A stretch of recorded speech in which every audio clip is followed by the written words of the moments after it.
Hello, and welcome to this podcast about the February 2020 meeting of the International Accounting Standards Board on the Amendments to IFRS 17 project. My name is McGeachin, and I'm a member of the technical staff. With me today is Darrel Scott, a member of the board. At the February 2020 meeting, the board continued its discussion of the technical matters raised by stakeholders when providing feedback on the amendments to IFRS 17, which were proposed in the exposure draft that we published in June last year. Following the analysis of the feedback from outreach and comment letters, the board decided on its plan for redeliberating those matters. The plan included 19 topics for the board to consider. In December to January, the board finalised 12 of those 19 topics. At this meeting, the board discussed the final technical issues, leaving just the effective dates of IFRS 17 and the amendment to IFRS 4 for the deferral of IFRS 9 to be considered in March. Darrel, would you like to talk about the feedback we received when the papers were posted for this meeting? Sure, Anne. I think it's probably marked that in this particular board meeting, there was a lot of references amongst the board members around the table to some of the correspondence that they'd seen and received. And I think it's a good opportunity for me to make the statement that I think we've really benefited in this project from the ongoing engagement from the industry.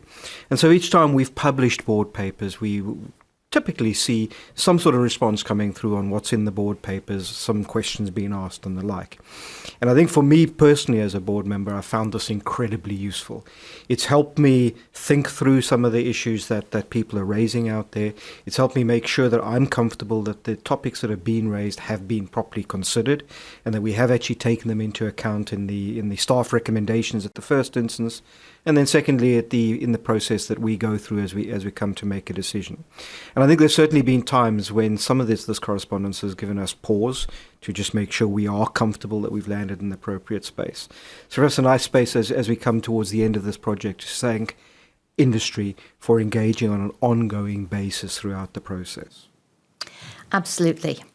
The 5 topics discussed at this meeting included the question of whether the annual cohort requirement should apply to contracts that have intergenerational sharing of risks. Darrel, what can you tell us about the board's decision to retain the requirement for annual cohorts for such contracts? I think this was quite a complicated discussion. I think at the outset it's worth bearing in mind that staff and at times board advisors working with staff and discussing with outside parties have really gone through a very careful process in thinking about the recommendation that was eventually presented to the board this week. And I'd like to repeat something that I actually said in the meeting, which is to compliment staff on the incredible amount of work that went into developing the final recommendation that we considered. I think the big issue here was the fact that staff did identify that there are circumstances in which the costs of applying annual cohort in these intergenerational contracts is going to be relatively high because of the complexity that's inherent in these particular product types.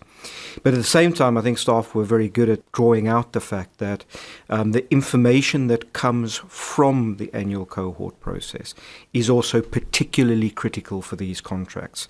And I think we identified and discussed a little bit around the table the fact that although the fact that there's intergenerational sharing means that there is less likelihood of an anomaly developing within the various cohorts, it particularly makes those anomalies a lot more important when they do occur. And I think some of the references that Hans made to the significantly different economic environment that we're operating in now were very relevant to that discussion. So I think the paper set out this idea of balancing cost versus benefit. And then the staff discussed a little bit about the work that they'd gone through to develop a robust framework. And I think there was some discussion around the principle and whether you can apply a sort of a principle-based judgment to something that is as specific around cost and benefits as this particular issue is. And I think the board were very comfortable that staff had landed at a space where that would have just been an impossibility, irrespective of how long we had looked at this particular issue. And so the paper also discussed a little bit about whether or not we could draw bright lines, whether we could identify a very specific subgroup of contracts using a 1% or a 3% or something along those lines that might actually isolate this group. But I think there were a couple of things that came out in that part of the discussion. The first was the way the board has thought about the importance of information here and where information is critical implies that the subgroup we're likely to be looking at is a very, very tightly, very small subgroup, may even be a null group. There may be no contracts that actually meet the requirements that the board was considering.